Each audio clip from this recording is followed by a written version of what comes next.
Why the camera? You think? Yeah.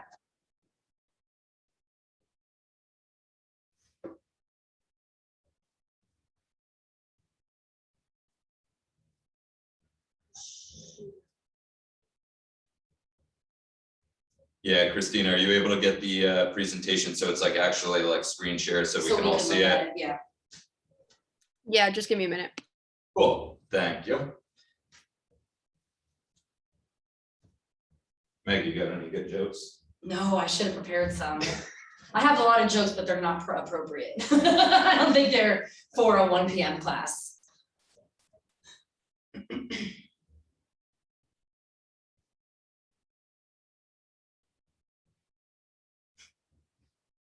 feel like Pete probably has some dad jokes. You know, I'm sitting here biting my tongue. You can give us some dad jokes, Pete. We'd be happy. No, I was going to say, just tell us about your guy. Tell us about yourselves. What do you want to know? Hello. Hello. Hello. Donna, how are you? There we go. Come on. Cool.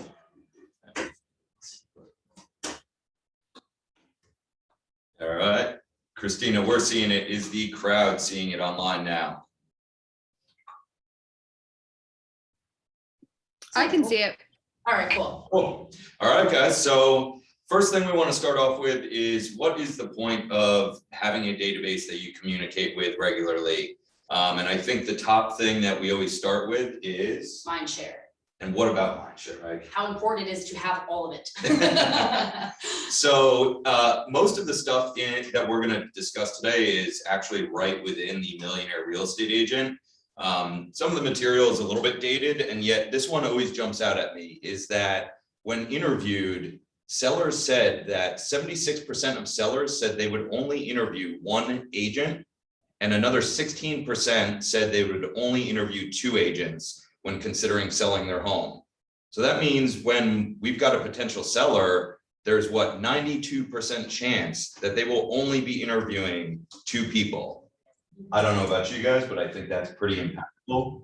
Oh, we got somebody joining the room. Meg, what do you think? I mean, I think it's kind of surprising. I think me and you looked at it, we were kind of like, I think we always imagine we're competing a little bit more than we are. And yet if you can get the mind share of your clients, there's a 76% chance, probably even higher if you touch them properly, that they're only going to call you when the time comes to list their house. and dive in a little bit deeper on like, what does mind share mean to you? Mind share means to me, like when I think of like a chicken sandwich, I'm thinking of Chick-fil-A, right? And it's like, what is the first thing that comes to your mind? And I think we all are fighting every day. When you hear real estate, do you want to think of Megan O'Brien or do you want to think of Scott Stewart? And it's the eternal battle, right?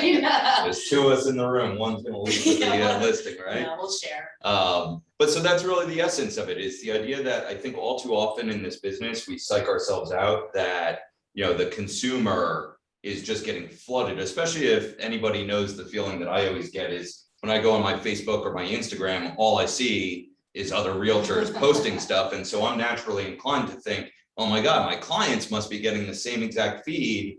And yet the truth of the matter is they're likely only seeing 1, 2, maybe 3 different agents in their news feed. And so you want to make sure that you're putting content out. That's one example on the social media side of things. Mm-hmm. You're putting content out there that's going to be relevant to those people so that when they see your name, they associate it with real estate. And same thing with the buyer side of things. We look at it when polled, 59% of buyers said they were only going to interview one agent.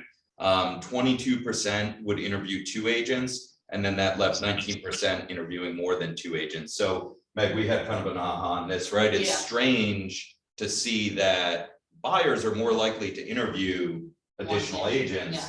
But what was your aha on this? Well, I think it just shows that like maybe we don't really know our competition when we think about it, right? Like I think our competition's ourselves half the time. And I was surprised that buyers would actually be more tough, I guess, to lock down than a seller. And that was kind of eye-opening to me that, and I think also buyers are out there more meeting more agents, going to open houses. So maybe you're competing a little bit more with them than maybe a seller sitting at home. Well, and right, like if we were going to take a listing, what would we do? We would go on a listing appointment, Yes. right? I think one of the things that was telling to me with the buyer side of this is that how often are buyers agents not conducting an actual sit down buyer consult? separating themselves out and actually having a value proposition. Otherwise, to me, like this idea of interviewing more than 2 agents really just means me as a buyer, if I don't know any better, if I don't have an agent that comes top of mind to me, I'm likely going to go out and start going to open houses. Yep.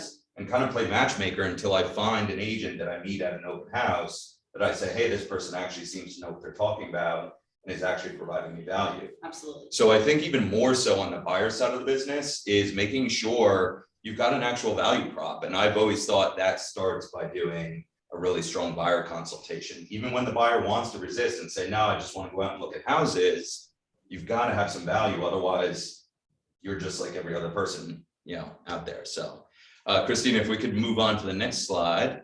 So if we know we need to have mind share, we've got to do this by communicating. And where do we keep all the people that we're going to communicate with? Database. Cool. And who is in our database? Everyone. So we wrote out a lot of examples, but I think for the most part, we kind of limit ourselves. We make our database, we think we leave out people, and we're not really thinking about everybody we know. And I think it's super important to really sit down when you're doing the business or even in the business for years. I know there was somebody the other day that I didn't have in there. I don't know why he wasn't in he's a good friend, why he's not in my database. So it's coworkers, family, friends, for sell by owners, open house attendees, orphan buyers, which we can talk about, I guess, a little bit later.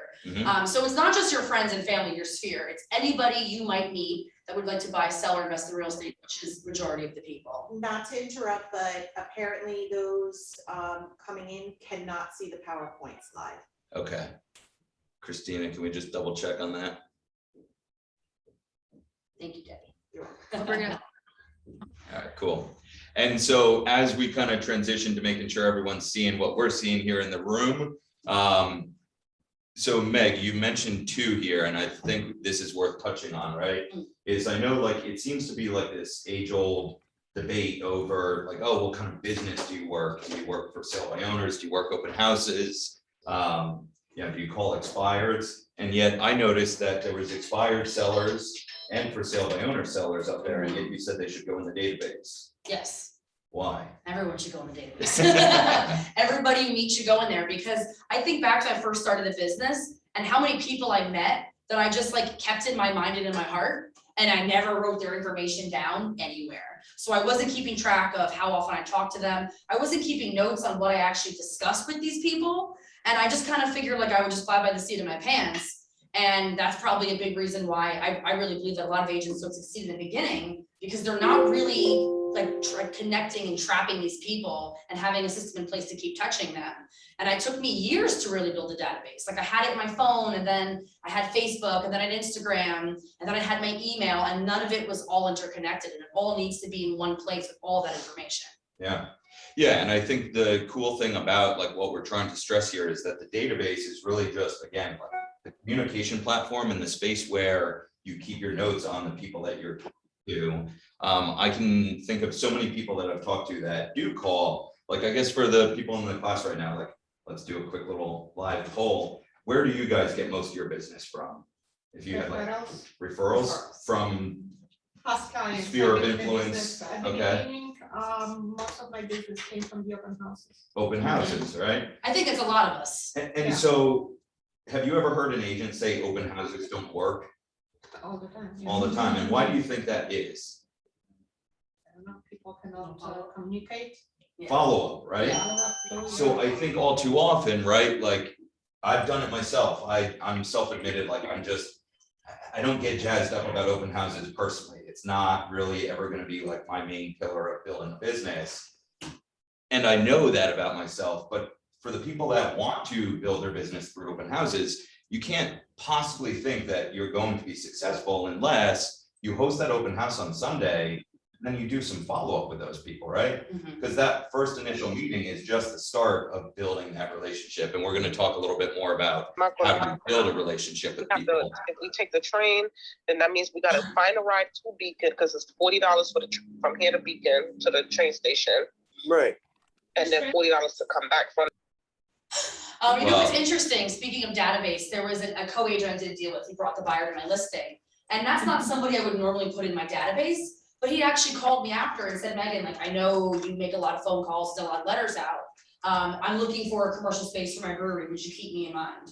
So I was like, oh, actually, like technically that is a client. Just because he's another agent doesn't mean that if I'm prospecting or writing letters or talking to my investors, that I maybe will not have space for him to then follow up.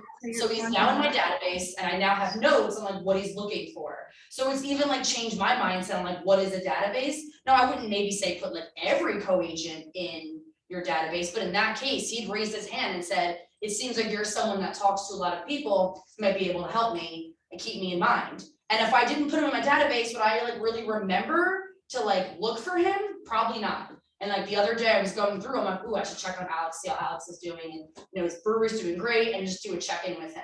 And I just something like I never thought of, but having in my database keeps them top of mind. And I think the top of mind goes both ways, right? Like we want our clients to think of us, but we have to think of our clients too, and like not forget people. Yeah, and I'm gonna do some bonus material on profit share and having people that's in a your good point, database Scott, who that's a are good point. also agents. And So, the orphan buyers, can we talk about that real quick? Because I know Bill mentioned this class the other day, like the buyers that buy your listings, their agents most of the time are not following up with them once they close. So I've kept in touch with some of my buyers about my listings in a respectful way. We're not talking, you know, maybe overstepping here, but why not add them to your direct mail campaign? Why not check in with them? Say, how's the house coming along? Like my clients, you know, they really miss it or they're doing well or wherever they are. How's the house working out for you? And you'd be surprised in 5 years, they might actually call you instead of the agent that sold them that house in the first place. Yeah. I think it's a very underutilized group of people. I have a question about that. Sure. So once you initial that contact with the buyers, then what do you do? Like, how do you continue in touch? Well, we can go through the next Yeah. touches as well, and like all the touch, that's a good question though, of like, I think that's the hard thing is that we have a database, and I'm guilty of this. And like, all right, I have these people just sitting there, what am I doing with it? And I think we always have that, we collect info and then we just sit on it, and we don't actually touch and engage with it. all right, I had a top agent that I used to manage that your orphan buyers, she used to call them her adopted clients. Yeah, Yep. yeah, adopted clients. Because she had them, like you said, right in her database. And she would invite them to events. She Yeah. would do everything with them, just like they were her own past clients. Especially if the listing is in your farm and in your neighborhood, Exactly. why would you not? Yeah. And listen, if their agent's doing their job and following up, then you're not a threat to them, right? But if Right, that exactly. agent's letting like dropping the ball, which I guarantee 99% of them are, that could be a great way to like grow your database, not even realizing it. Sure. has anybody in the room done like expired phone calls or for sale by owner phone calls? Sure. I used to. And why'd you stop? I actually, it's been 2 years that I'm 80% sure I have two listing coming, 80%, but I haven't done it almost a year because it got so busy and crazy at one point that we didn't even have time to follow up our own people to get the expires. Then Yeah, we fall in the crack, forget the follow up and call it all, so. And then till business slows down, and and then it's a scramble Yeah. to then get the business back up and again. I'll be the first person to admit, I've called for sale by owners and expireds, and I hate it. I know that work is needed in this business, right? Except I have decided that I'd rather focus that work into other areas. And yet you better be sure that if I'm gonna pick up the phone and call an expired, if I'm gonna go through the agony of having to call that stranger, once I speak to them, they're going in the database because now you've made a relationship, right? Even if the relationship was one way, them telling you to screw off, like you still had a conversation, right? Now it's your job to get that person into your database and start to touch on them more until they decide to. I used to call withdrawals. Yes. After 6 months. Yeah. Yeah. So literally, when we say who's in the database, everyone should be in your database. Everyone. Super important. So, Renters, I know Debbie, when you first started out, you did a lot of rentals, and then over the years, they turned into buyers. Like people like poo-poo renters because you get a $400 check, but that relationship, again, they don't know anyone else. So why wouldn't you put the time and effort in? Worst case scenario, you get maybe 3 years of rentals from them and then they buy. Who doesn't want that? I think we have to just be more systematized and just putting people in a database and making it a ritual that we always do. So that's the next step here. How do we touch our database? Well, first step is, Creating. does everyone in the room have a database? All right, everybody online, I'm going to assume that you do, but if you want, throw a little chat in there. Yes or no to the question, have you created your database? So again, basis of this, I would start with when you're creating your database, or if it's already established and you're just looking to get more people in there, look to your friends, your family. Again, that's your sphere of influence, coworkers, past clients. Once we have that group of people established, and I think, do we have on another slide what information is most important? No, we should have done that though. That's So, actually a good point. I We want should to have touch done on that real quick before we jump into how do we actually start to communicate with these people is go into your current database if you already have it established. And if you're working in Command or any other system, Command, one of the things that I love was like the health score that they give you to identify, do you actually have the pertinent information for your people in the database? I think right off the bat, you've got to have obviously their name, That'd be helpful. helpful to have their phone number, so you can either text or call with them, right? How else might we communicate with people in our database? Email, Mhm. right? Social media. Social media. What else? Little old school method, Mail. sending them some mail, right? And that could mean, hey, I just took a listing, here's my just listed postcard letting you know that I'm doing business. Or it could be as simple as, I think Ronnie on a call recently was talking about, every morning he wakes up and writes 3 just thinking of you cards to people. You know, think of that. When was the last time you opened your mailbox and actually had something special and personal from someone that you know? So how impactful would that be if somebody in your database just got a card that said, hey, I was thinking of you. I saw that you guys just went on vacation. Hope it was a blast. You know, always thinking of you, Scott. So. And like people hate lead generating. We always hate that word, but going through your database and realizing like your good friend Joe from college and all his email, that's lead generation. If you text him, Joe, how are you? I've been thinking of you, like hope the family's well. I realize I don't have your email. Could you give me the best one for you? Like that's lead generation. And I think it's just so we always have this negative view of it. There's a million ways you can do it that fits your comfort and your strengths. And like I know you just implemented, which I love, a Google form. So you want to talk about that to collect some of your Yeah, well, so database's info? before we even do that is just, I mean, yeah, collecting information is super important. And yet one last thing is, so everyone universally of whatever holidays you celebrate, there is one day in the year that is unique to you. And what is that? My birthday. Your birthday, right? So make sure you're getting your clients' birthdays, your friends, your family, all of those people put a birthday in. That to me is one of the simplest ways to add 3 touches to your sphere, because as soon as their birthday is coming up, write them that birthday card, right? On the day of their birthday, hop onto Facebook, give them the generic, hey, happy birthday. Does Yeah. Command send generate like? So there is a birthday smart plan in there, and if you're using Command, that's super simple to get that set up, or any of your databases, set up some sort of reminder so you know ahead of time that person's birthday is coming up.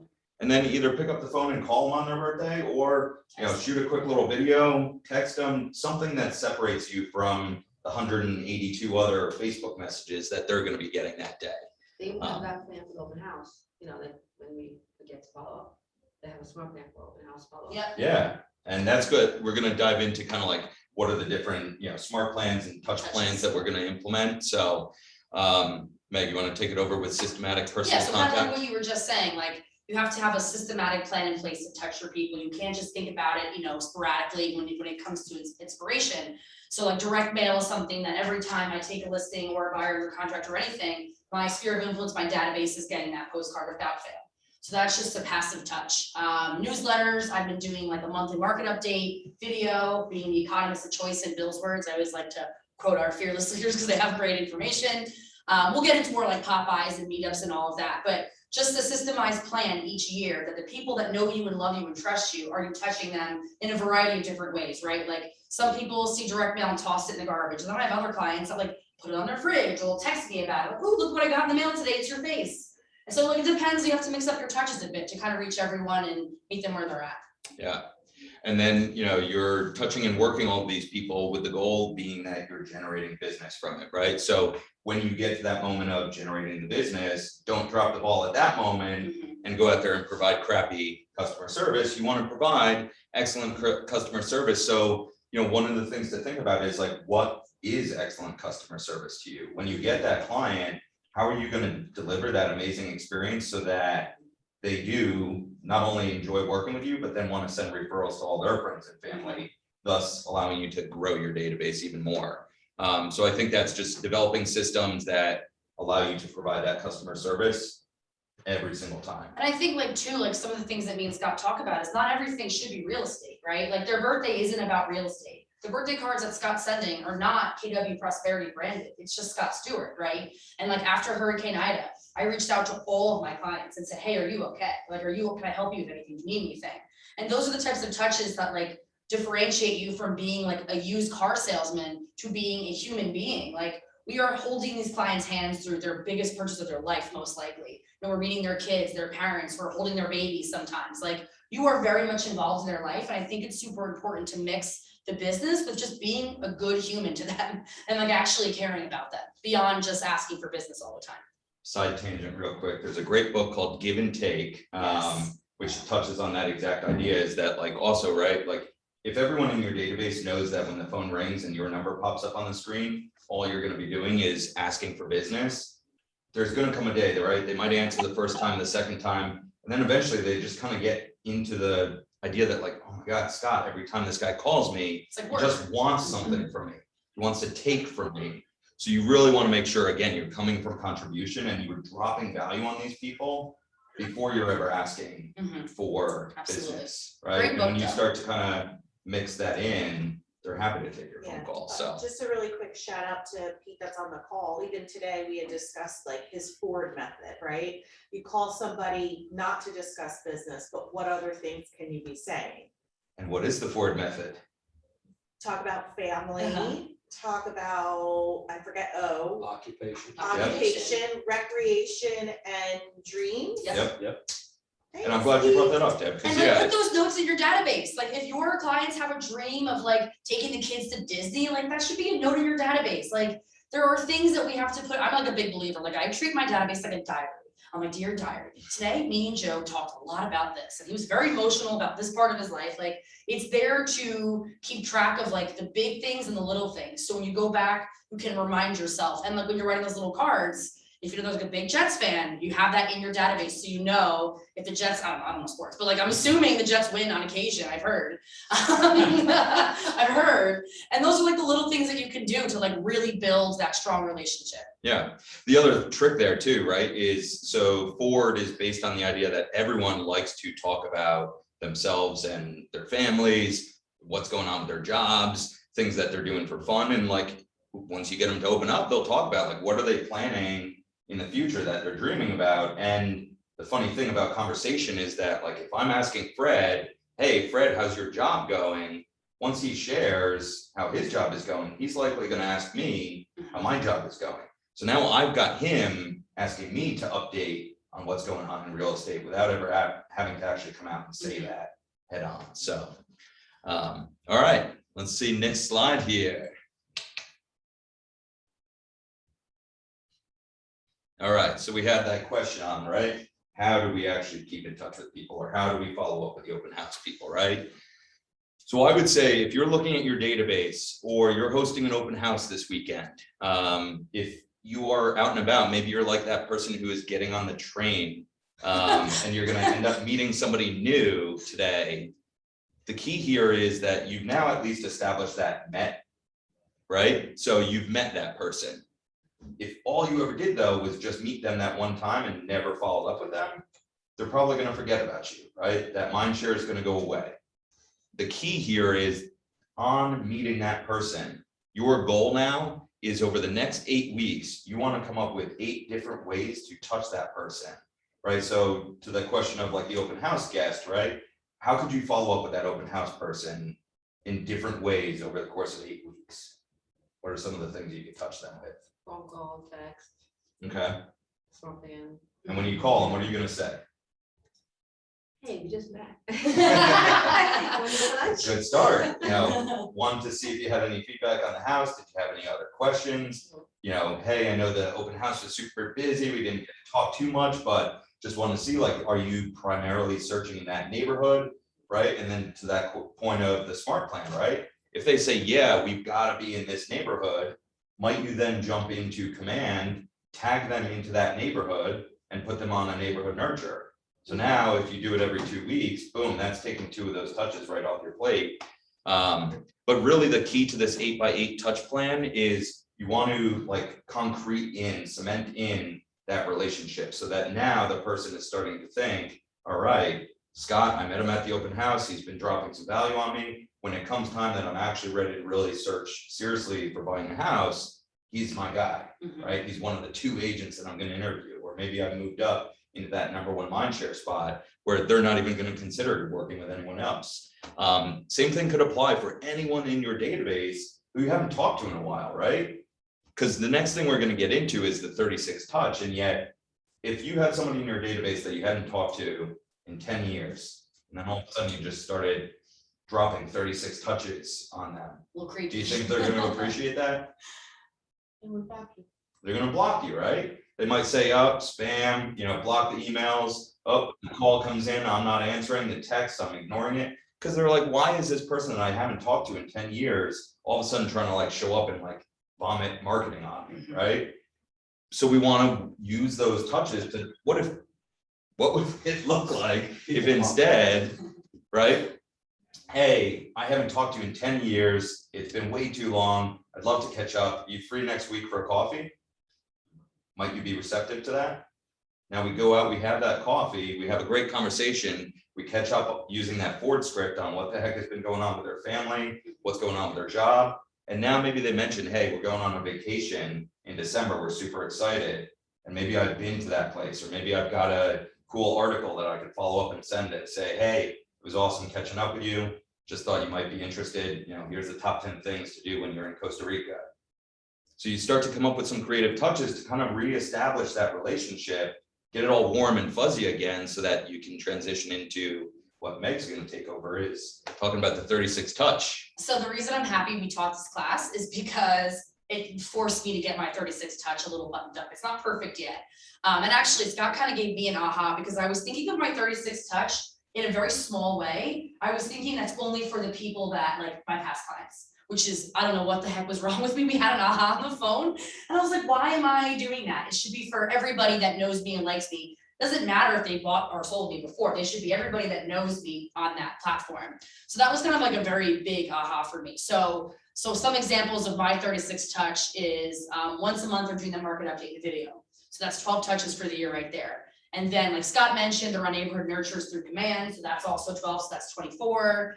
Once a quarter, I do a care call. And I'm kind of a little flexible on what that is, because I think the world is crazy that, like, between Ida, COVID, like, they gave us all great reasons to reach out. But like, as long as I have that like in my calendar, I'm sure there's something going on in that week where I can say how's back to school or whatever it is, and touch them. But it's a variety of touches. It can be direct mail, it can be a text, a phone call. Instagram for me with my generation is huge. Like, I've had huge conversations on Instagram, and it's kind of weird because I guess it's Instagram, but that's been a huge platform for me to reconnect. So that's been a bigger part of my 36 touch, is making sure I'm posting, making sure I'm engaging with the people, not just me vomiting out real estate, but also if they have a new baby, congratulate them. And maybe I put the baby's name in their database so I know the baby's name. So I have like a name phobia that I'm gonna get it wrong.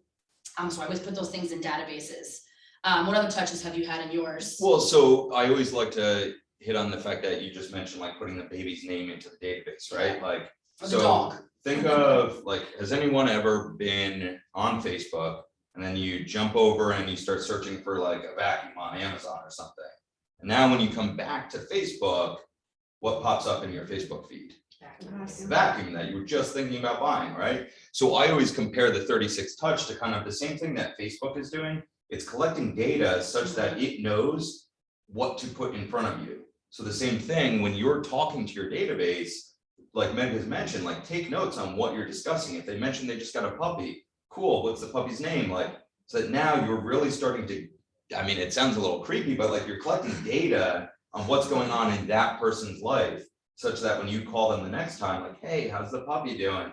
Have you guys put them into like training classes? You're just constantly kind of continuing the conversation, and it allows you to put it at scale when you're taking those notes in your database. Because I also know, right, like, one of my personal goals is to get to the point where I've got a real estate team, right?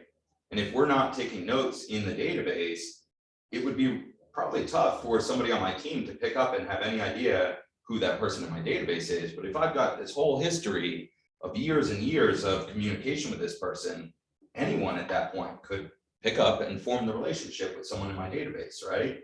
Anybody on my team could pick up the phone and say, hey, I know you were talking to Scott about your, upcoming trip. just want to touch base. We had a cool article, yada, yada. So, last thing on here is the 12 direct. That is for, we didn't really talk about it, but unmet people in your database. Has anyone ever farmed a neighborhood? Fred's yeah. farmed, farming, cool. So 12 direct is meant for a group of people that we haven't met yet. And what we were attempting to do is, again, establish a relationship with them such that they come into our met category.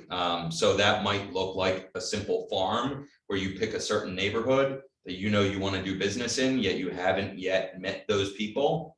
And maybe you set up 12 useful mailing campaign throughout the year that are going to touch them. And then when you get that first phone call, you put them into the 8x8 to establish the relationship. And then hopefully the 36 touch. Yep. We probably should have rearranged. Kind of a whole system. If Yeah. you go into the MREA, I can't think of the page off the top of my head, but there's like a chart that shows kind of like the flow chart of. It's around 130 something. Yeah.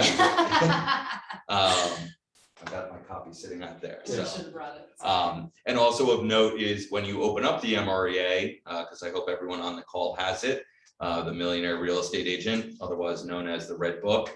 You'll notice they have in there, it's a 33 touch. The reason we are mentioning 36 touch, that has been revised for the, one day to be released MREA 2. So, Good to know. yeah. I was gonna ask you why 36 when the book is always I think saying they just 33. added 3 more. Yeah, I so- think it's okay. just different ways you can touch people too. And I mean, listen, there's probably, I would say that for most of my good clients, I'm probably touched them like 45 times. Yeah. Like I'm probably, like I would say 36 there is is kind the of like that bare minimum. minimum to just Yeah. make sure you're touching them enough. Because at the end of the class, we'll talk a little bit about how like some of these numbers actually can predict what amount of business you'll do. So, all right, next slide. Oh, no, we did do this. Okay, I feel better now. I don't know if I remember doing this. Look at that. We did. So we kind of talked about this already a little bit, just organizing your database.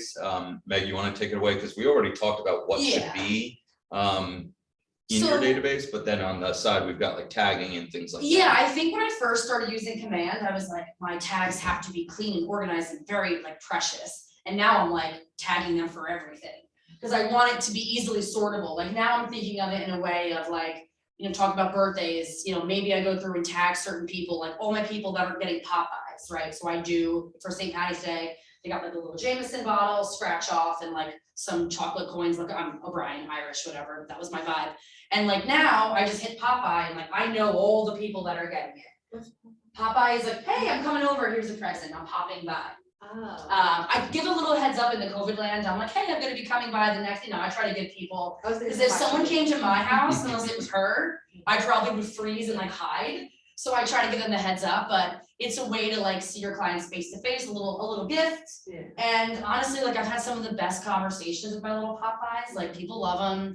It's cute, it's fun. It's a little uncomfortable for us because we think they don't want to hear from us. They do, they like it. And you're giving them like a gift. I had like 4 clients win like $20 on the scratch offs and they all drank the whiskey. So I have tags for Popeye. I'm even thinking like now, like Fred, you'd mentioned out of state. So I do have an out of state tag for anybody that's in my database that's not in New Jersey. I do have an investor tag. So now I can easily go through. So if I hear about an off-market opportunity, I can go through my investor tag and then find everybody that I know is an investor or desires to be one. And so I'm trying to find a way just to go through the database. And like Scott had mentioned, if your goal is to build a team, you really have to try to get as organized as possible. So when you're not running your business in like the trenches anymore, somebody else could go in and like see your thought process. What other tags do you have, Scott, personally? Any other ones? Well, down at the bottom, we mentioned like favorite sports teams, Yeah. not necessarily a tag, pet name and children's No. names, but like commonalities, right? Like community. Meg, for a while, I know you were doing your What's Cooking with Meg show Yeah. on Instagram, right? And so you might think about having a tag or like Foodie. if you're doing content on social media that you get good engagement on, and it's maybe covering a certain topic, or let's say you put up that picture of the beach and 10 people reach out and say, oh my God, like I love the beach. Like a tag could be beach lovers. I was gonna say like book lover. Like And I'll then- share books that we're reading and people will be like, oh, I would love to read that book. I'm like, that person should be in my head as a book lover. Yeah, so that now when relevant things come up in your life, you can be like, you know what, I'm going to specifically share this message with this group of people. Mhm. The sports team thing is one that I'm working on now because I am a Jets fan and it's a misery being one. And yet I realized like, oh, like when I meet other Jets fans, like we instantly have a connection. So why would I not be talking to the people on my database and saying like, hey, who's your favorite sports team? Meg mentioned before, I did come up with like an all about you form that basically when I have a new client, I send that to them and it's just a quick questionnaire trying to get to know a little bit about them in terms of stuff like favorite sports team. What was that? Can we get that? Yeah, he could Yeah. definitely share. It was like mind blowing for me. I filled it out for him. I was like, now you know all about me. But it's, and I think it's like a fun way to say like, hey, I need to get some of your information. It has like the generic, like boring stuff, and then you have the fun stuff. People actually respond to that? Yeah, I mean, it's a work in progress. Yeah. I just implemented it in the last like month. So I've been testing it on like people in my database where I'm kind of like saying like, hey, like I've got this all about you form that I'm gonna be using on my clients. Could you fill it out for me? I sent it to my first like new client last week and they haven't filled it out yet. So work in progress, but Yeah, it's just meant to be like a quick little questionnaire to get some idea of like what are some of their favorite things. Amazing. and instead of like us trying to like hodgepodge all this data, like how many times have your clients told you verbally what they do for work and you don't remember? And sometimes their buyer letter, I'm like, oh, that's what I do for work, 'cause it's in the buyer letter. I'm like, I have to put that in my database now, because I had a thought process too of like, at a client appreciation event, how powerful would it be if I had two people in similar industries? I could go, hey, this is so-and-so, and this is so-and-so, you guys both work in, I have a lot of clients that do like high-end security engineering. Like, hey, you two are into that stuff, like talk, or maybe don't talk about work, I don't know, but it's more Yeah, about like connecting being a people in. connector, yeah. And the other thing is too, right, if you like put that stuff when you're like out with a buyer, especially, like I feel like they're always sharing stuff. If you're building that relationship, you've got so much time where you're kind of like belly to belly with them. One example off the top of my head is like I had a client who kept talking about how like his favorite wine was a Barolo, an Italian wine. And I also knew that like his family loved Disney. So now here we are like a year after they had closed on their home. They shared with me that they were expecting their first child. So my immediate thought was like, all right, like how can I gift them something here? I ran to the Disney store. I got the daughter a little like Disney outfit and mini doll, Aw. and I got them a bottle of Barolo so that they could celebrate. Well, one could celebrate. Once the baby came, you can have a Yes. glass of wine and still Sure. feed the baby, nothing wrong with that. So, but yeah, long story short, just kind of like listen in and like be all ears with your people. And when you're having those conversations with them, because they'll tell you like what they're interested in, Yeah. and it's just a matter of. And putting then it you don't into feel database. weird when you call them, because how many times do you go, I don't know what I'm gonna say to these people, like, so the weather, huh? It's been crazy, like, I think this is giving us content to talk about that's natural. Like Scott said, people love talking about themselves. I know I do. So like when I've had people, like one of the lenders I work with, I just moved and he got me like a very personal gift about two things that I had mentioned, and he listened. Like, and I was not expecting that, and I got the gift, and it was when Pete introduced me.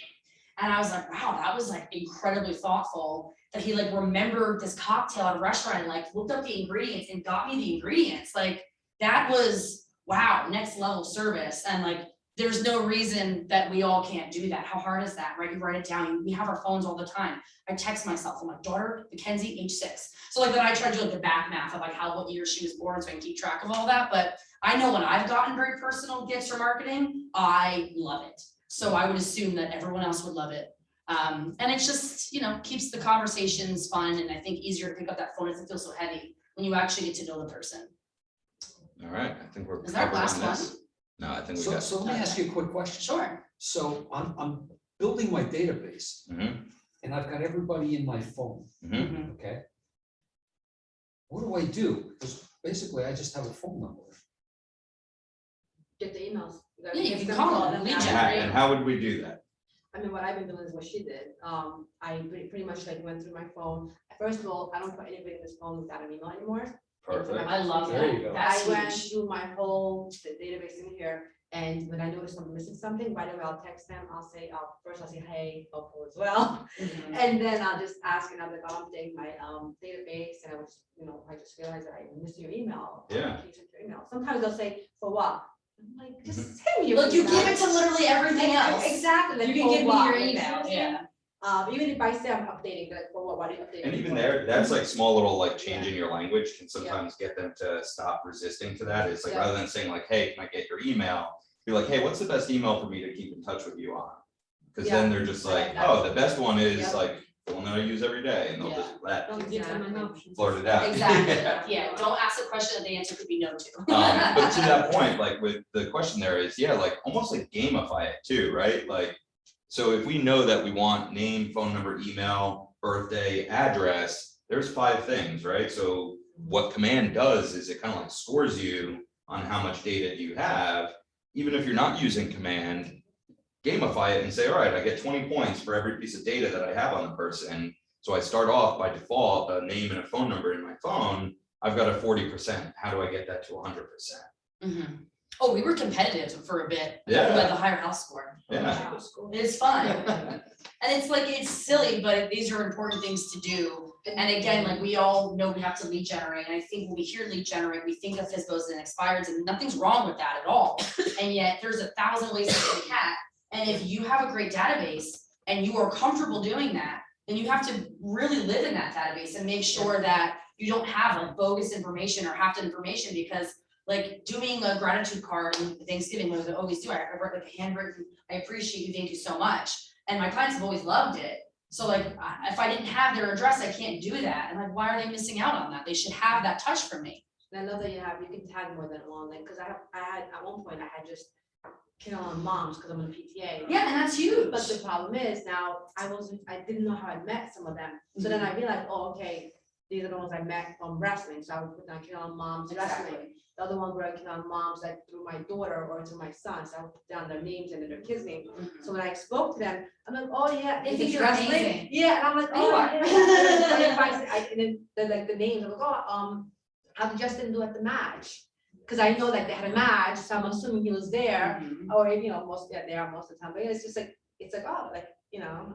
And people share everything on social media. So even if you didn't get the kid's name, you can go on social, I guarantee you, there's going to be 1,000 photos of that child that you could put in there. Yeah. So it's just like using the things that we openly share and just being intentional about collecting it. And not like in an evil way, like you were saying, in a way that Well, you actually care about a something. good example of that, right, might be like, so the person that you meet at the open house, right? And I've got this one popped into the top of my head, right? So I had this guy one time come to an open house. For the life of me, like I just couldn't understand anything he was saying. So I was just like, all right, well, like here we go, showing you the house, he wrote down his info, like, and I could read it, but he didn't give me his address. And I was like, you know what, like, damn it, like I'm sending this guy, I know he's from the community. I'm sending him a thank you card. Like there was a reason why he lives here already and still came out to the open house, even if I had no idea what he talked about the whole time he was here. So I looked up his last name in the tax record. I was like, boom, there's his address. He lives 1 block over in a different townhouse. Sent him a quick little thank you card. Never heard from him for like 6 months. One day my phone rings. Couldn't understand him, but he was asking me to come for a listing appointment. So it was like, sometimes you do have to get creative and like do a little bit of Facebook stalking. We've got the tax record, like fill in the blanks however you can if you have missing information. Oh, if I'm going on an appointment with a buyer and I don't really know them, I'll find them on social media and like see what they're into and be like, oh, you like that also? Oh, I had no idea. Meanwhile, I knew. I was stalking them, but in a good way. It's all for genuine good reasons. So as we wrap up here, the What's the bottom? expanded 36 touch here. I think that was, what is the bottom one there? One coffee something. I don't remember. I So this should is an remember. overview of our 36 touch plan. The bottom bar is blocking us. Oh, the quarterly carrot carrot calls. We should calls. have known that. We should have known that. So this is just an idea of how you might keep in touch with your database 36 times throughout the year. Yeah. Starting with your monthly market updates, which is right within command. Set up your people on those smart plans, set it, forget it. The cool thing is that like command will track the people that are actually engaging with that. So I've had people like I started them out with the neighborhood that they live in, and then all of a sudden I see they're adding other neighborhoods that they want to track. And it gives me, again, like a talk point to be like, oh, like how have those monthly neighborhood nurture things been working out? And they'll say like, oh, they're great.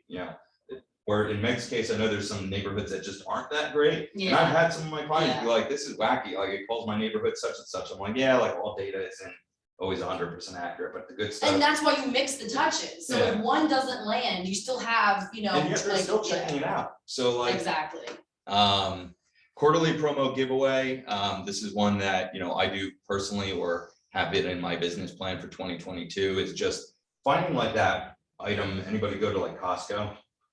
Shop at Costco? You ever walk into Costco and see like that thing that's maybe like $250 of value? And you're like, I don't want to buy that for myself and treat myself. Then you talk yourself out of it because it's like, I really don't need to drop $250 today on this meaningless, you know, whatever. Decoration, Boombox or whatever, you yeah. know. I was just at Home Depot thinking like they've got those like 20-foot tall skeletons. I'm like, I really want to buy myself one of those, but it's kind of silly. So like just something over the top that you could then blast out to your database and be like, hey guys, like enter a raffle, whether you want to bring in like a social media element or whether you just want them to respond to that email to enter. It's just something silly to like kind of stand out from the crowd. And what's great is that's not a big investment of your time. I will admit, when I do my like VIP client Popeye, that's an investment of my time, which is fine because it's belly to belly. And yet that promo giveaway still kind of gives you that same, like I'm giving something of value and yet you're not driving all over New Jersey to see all your clients, right? So that was a really great way of like spreading it out. Yeah, could you imagine how ridiculous it would be and what a conversation starter if you rolled up to like your person who won the giant skeleton and you got it strapped to the top of your roof and like the neighbors are like, what the hell is going on over there? So Yeah. it's a conversation starter. Direct mail, again, plenty of services out there that'll kind of automate that for you. Gratitude, thinking of you card, client events, which is again, something that you can, both the client events and promo giveaways, like talk to the people that you use like business to business, like your attorney, your home inspector, anybody that could potentially maybe offset some of the cost or like co-host a client event with you so that if the $1,500 client event now becomes $750 out of pocket, it's a little bit more We've manageable. co-hosted a client event. We don't have, you know, we don't run a business together and yet, you know, we like each other, we like our clients, so our clients got to co-mingle and it saved us a lot of money. Yep. And then it kind of removed some of the stress of like, well, what about people don't come, and I don't know. It was kind of like a safer way. And then we were even thinking like bigger picture, like we're all very confident in our connections with our clients that what if 3 of us did a client appreciation event? And what if we were able to interconnect all of our databases together? Like we're not here to be greedy and like hide our clients from each other because we're touching them a lot and we know we give value. But like how would great for the kids to meet, right? Or people in the same industry, like thinking a little bit bigger and yet saving us some money. And then maybe we can do a cooler event because it's a little bit less expensive for us. And it's always helpful to have someone else like mastermind with to do certain things. And then our quarterly care calls, that's just simple again, like, hey, just thinking of you, how's everything going with the family? Or, you know, take advantage of, so I got back into the business right as COVID was starting. And I was like, oh man, like I chose very poorly here. And yet then I realized, I'm like, well, wait a minute, like this gives me the perfect reason to just pick up the phone, reconnect with my people and say like, hey, this is crazy. How are you doing? How's the family doing? Everybody good? And like some of my closest connections now, people that I had lost touch with for years and years and years are right back in it. Like, and now we communicate on a regular basis because that simple call of just checking in and seeing how they were doing. Mhm. So, all right, I think we're in our home stretch There we here. go. Yep. So I also think like one tag you might want to consider is allied resources or like VIP clients. So that would be that group of people that again, maybe gets even more than just your base 36 touch plan. These are your past clients, your top referral sources, you know, the person that has already identified that like when real estate comes up in conversation, they're saying, hey, you got to call Scott. Mhm. I want to treat those people extra special. This might mean, again, like taking them out to lunch on a regular basis, doing some of those extra pop buys, hosting, you know, smaller, more intimate events that are just for them, just so that they truly feel the love and realize that like you really appreciate. Because, right, how many people put in like the signature of their email? The best compliment you can give me is your referral. And yet, do we actually treat that referral source as if it really is the biggest compliment, Mhm. right? Like as soon as a referral comes in, I immediately send out a card with a little box of brownies because I want them to know, like, I don't even care if I get the client. That means so much to me that you took the time to connect me and trust that I would take care of somebody that you know in your life. I So, try to reward good behavior. Yeah. So if my client were sends me someone, like, I will probably spend between 75 to, I'm a little crazy about it. But like, I'll spend a good amount of money to be like, thank you for that business, because I want them to get used to getting presents for me when they give me business. And like you said, it's not about when we close. It is when that name is handed over to me, they're getting a gift of some kind. Because it's not their fault if that person falls off or we don't end up, actually working together. And yet I want to tell them how much I appreciate them giving my name out and growing my business. And it's good to practice gratitude, I think, in general. and I think that's it for our slides. right? Yeah. One more, That's it. Christina? No, I That's think it. So I hope you guys got some value today. We do have 2 questions that we wanted to touch on here. And this is a big one, right? All the time, I know, Fred, you constantly are hearing people say like, well, I just moved here. So like my whole database is in a different state, in a different area, like, so I don't really have a database. Well, yes, you do, because where those people live, where you just possibly moved from, do they have houses there? Right? Is there real estate there? Yeah, There's real estate. probably. So start, right? If you just moved here, start building your database with where the people that you know from where you just moved from. And you better, again, communicate. Excited. I'm starting my real estate career in New Jersey. And for anyone that doesn't know, we have a great tool right within Command, where if one of them said, right, like maybe my Uncle Steve from California says, well, yeah, Scott, that's great that you're in real estate, but you're in New Jersey. I got to sell my house. Well, I jump into Command, I zoom in on where his neighborhood is. I can see who's actually doing business and make sure that my Uncle Steve is working with the best real estate agent in his neighborhood. I send that referral out. And now before I even really start generating my own business income here, I'm generating referral income. And then I'm putting that agent into my database and making sure I follow up with them. So if you're not from the area, no sweat, start your database with the people that you know. Communicate with them, and then get out there and do open houses, call FSBOs, whatever you're gonna do to build your business here, do that, but don't make that an excuse that you don't live here or just moved here. So Right, no excuses on that one. thanks, Scott. And then earlier we mentioned like putting agents into your database. So what would it look like? One, have profit share. Yeah. Profit share, profit share, profit share. Cool.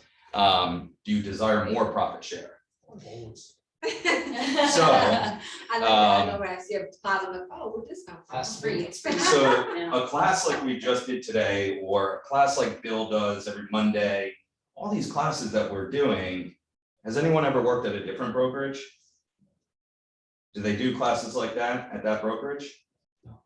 So what if in your database, you had other agents from other brokerages, the person that you did a deal with, the person that you bumped into at broker tour, if they were all in your database, and then all of a sudden you knew there was an amazing class that you found interesting, that you thought could benefit them, and you go into your database, you pick up the phone, you say, hey, I got this awesome class going on, you should come join, no pressure to join KW, just come get some value.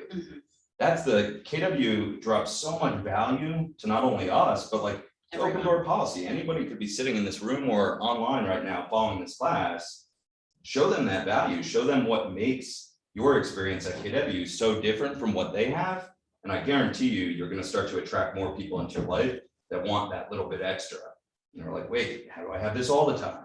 So now all of a sudden you start to build your profit share tree. And that could be a good tag, profit So, share. Yeah. Just make sure that agent is KW people. Yeah. Yeah. Out there, I don't want them in my company. Exactly, no, and that's what's like, you're attracting them through education, right? So that's learning based, that comes from contribution, like when people are engaging with our culture, you know they're a right fit. And I agree with you, if they're not kind and they're not professional and they don't have a high ethical standard, we don't want them, stay where you are. It's all up there, fulfilling and Yeah. collaborative agent community. Yeah. Yep. There's plenty of real estate to go around, we don't need to not like each other. Christina, did we end up with any questions in the chat box? I want to make sure before we wrap up, we cover it all. No, not really. Okay, cool. Thank you. So Were then- you So gonna did- ask did you guys- Number thing? No, What no, number no. thing? Oh, Oh, so, all right, so anybody that's on this right now that thinks like, my God, like, I guess, has everyone in the room capped before? No? yes. No, No, capped, okay. Was it easy? For me, I'm a team leader, so. She's taking money. If you were on this call right now I'm and a cat. you're like, Jesus My Christ, agents come sooner than I. I don't know what Scott and Meg just talked about. I don't know how I could possibly implement it. Like, there's too much going on. But what I would say is go into your database, and all I want you to do is identify 72 people that you can communicate with on a super high level and execute this 36 touch plan with, right? This is maybe your, again, your core allied resources, the closest people to you. Don't even worry yet about doing this at a high level with everyone that might be in your phone. 72 people, the MREA says that for every 12 people in our database, right? So I'm gonna divide 72 by 12. That gets me 6. So for every 12 people in my database, I'm gonna get 2 deals by communicating with them 36 times a year. One of those deals is gonna come directly from them needing to buy or sell, and one of them is gonna come from a referral. So I get 2 deals. That gives me back to my 12 number. Our average commission, let's say we're selling $400,000 houses on average. So sitting in my database, if I touch 72 people in there 36 times a year, I am on my way to doing 4.8 million in volume, which, congratulations, would have you capping here in the market center. Awesome. Just 72 people. And most people have more than that. Yeah. Exactly. That's what I'm just doing. I'm like, how many do I So have? just remember, You just got excited, right? keep it simple. Just communicate with your people. And come from contribution and actually care. I mean, you can't substitute actually caring for anything I have else. a question. So you guys, do you organize the database once a week? How you do it? Or you like block? So my intention is to live in there. Like every day. And it's a process, right? What I would say is on top of just like implementing this, sit down and spend some time. Like I know they just, did we do like a business planning clinic, right? Yeah. Setting your goals for 2022, right? Like, so one of those goals might be like, I'm going to commit to working in my database. And so like, if I were to show you my business plan, it's basically for my database, it's just the 36 touches. Now I'm starting to be able to like project out, like, all right, in January, I know there's a promo giveaway. In April, there's another one. So like I'm spacing things out in my calendar, and I know that daily, I just need to open up my database and contact 8 people in there. That will allow me to touch them 36 times throughout the year. So every day, just open the database. Who do I need to talk to today? Well, that's what's exciting with the 36 touch. Like I never looked at it as my schedule. Like that's what that is. That's your job, right? Obviously you have to have time for appointments and other stuff, but You do the time blocking. Yes. Yeah. for your database. Yeah. but that was like mind blowing for me to be like, oh, well, my care calls like should be in my calendar. That's my job that day, right? My gratitude cards, that's not a feeling I have in my heart. That should be on my calendar. Right. And then like your 36 touch becomes your daily tasks. And it's just, I don't know, I feel like our job is so up in the air and chaotic, and yet it's actually not. We just make it hard. We have tasks to do every day. Selling houses, you make it like, oh my God, I need to go show a house. I need to Yeah. call the person. And that's not really our job. Our job is generate leads. That's all, it's all the time management. It's- Yeah. It's arranging Yes. the rocks and the gravel and the sand so that your big rocks, your lead generating Yeah. Mhm. is done on a daily basis. This is the key, this is the Yeah. seed to the Mhm. business. And also I think to have a stable business. And I mean, if you've been in the business long enough to know, like when you stop communicating with your people, doesn't it feel like all of a sudden like business is like, I have a great example, like at the beginning of this year, I was constantly touching my past clients mhm, and with listings, and then I got so busy that the Mhm. second I went away on vacation, I made good money, blah, blah, blah, Yes. blah, blah. The second half of the year, I stopped touching, like sending them cards, Yeah. listings, like. that's why And I now is the tried, perfect like, time to like systemize it and figure out as you head into the next year, you know now that like, yeah, like there's gonna be those crazy times that things get busy. So maybe like, who do you need in your world to make sure that when things get busy, you still have time to communicate to your people? That's your leverage. Yep, The average life, And and like like- the question So is, what- for someone that is more busy, do we hire someone? Yes, To do it depending, for yeah. us, but then is the person, because I have a younger son, got license and he's in college, should be perfect, but he doesn't know what I know about those people, like you say, the name of the dog, he doesn't know that. So I feel like I have to do that. Well, And that's a good task though, that's your job. Your job is to find out that information and start building it, right? Yeah, but I have to manage it, I have Yeah. to input all the and data, and you know? also You can important chunk to it down, realize, you want to make sure you are leveraging the lowest income producing activities, right? So there's probably a lot of other things No, of that course, got I- you I busy, get that, yeah. that if you leverage that out first, the last thing you want to leverage, like when I mentioned the idea of like dream world, build this big team and like other people are communicating with my database, like that is probably the last step right before I step out of the business, right? Because you should be loving on your people directly and let everyone else deliver on like your customer experience. So, I just had a little, I don't know what to call it, it's not a aha, but it's like, I just realized right now that my phone has 820 contacts, but my command has 342. There's a huge Uh-huh. discrepancy there. That's not good. Now you got work to do, honey. I'm like, how the hell? Yeah, so. It happens though, but that's good, there's a gap there, and that's Oh, good. yeah. Once you identify it, then you can work on I did that in there with that I sent out with the magazine. yeah, it's another great touch, right? That's a great touch. In Command, you can personalize a magazine.